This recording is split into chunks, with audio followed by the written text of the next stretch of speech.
Արագաչափերում իրանց լիպչիկն էին հանում կապում Նիկոլի ակտիվիստիուները, նայեք ինչ է կատարվում,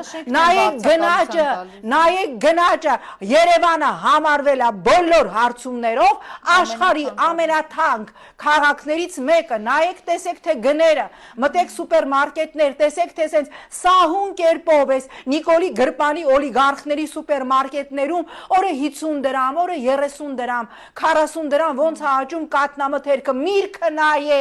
նայեք ելակի գները, նայեք պոմիդորի վարունգի գները, թքեմ ես ձեր երեսին հասկանում եք, սենց թալան, որ դուք եք անում, որևէ ժամանակ, որևէ մեկի օրում չի եղել, պատկերացնում եք, նայեք կարտոֆիլի գները և համեմատեք, Նիկոլեն, որ մի հատ կանաչի էր արել, սխտոր էր արել, թափահարում էր ազգային ժողովում, ասում էր